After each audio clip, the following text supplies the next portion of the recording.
High বন্ধুরা, আপনারা দেখছেন উই আর গার্মেন্টস ওয়ার্কার। আর আজকে আমরা জানবো হচ্ছে সুইং সেকশনের ফ্ল্যাট লক মেশিনের একটি কাজ সম্পর্কে। আর এই কাজটা মূলত ফ্ল্যাট মেশিনে করতে হয়। কাজটার নাম হচ্ছে হাফ পাইপিং।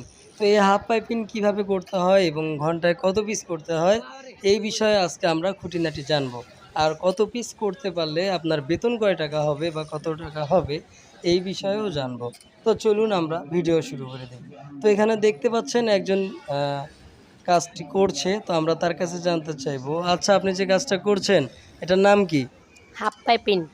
আচ্ছা, হাফ পাইপিং মূলত এই যে দেখতে পাচ্ছেন এখানে কেটে রাখা হয়েছে এবং এটা এইভাবে পেঁচিয়ে এনে মেশিনের মধ্যে দেওয়া হয় এবং এটার পিছন ভাগের মানে আমাদের গেঞ্জিটা বা বডিটা থাকে, এটার পিছনের সাইডের অর্ধেকটা আসলে হাফটা পাইপিং করতে হয়।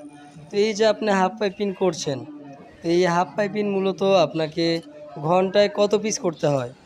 250 থেকে 300। আচ্ছা, 250 থেকে 300 পিস এটা আপনাকে ঘন্টায় করতে হয়, তাই তো?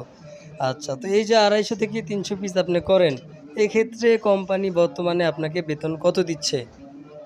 10,500। আচ্ছা, 10,500 টাকা বেতন দিচ্ছে।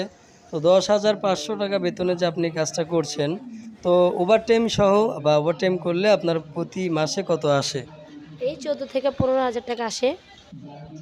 আচ্ছা, 14 থেকে 15,000 টাকা আপনি ওভারটাইম সহ প্রতি মাসে পান, তাই তো?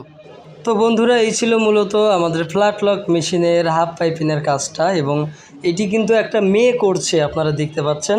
তো এই যে মেয়েটা এই কাজটা করছে, তার মানে এই কাজটা মোটামুটিভাবে একটি সহজ কাজ।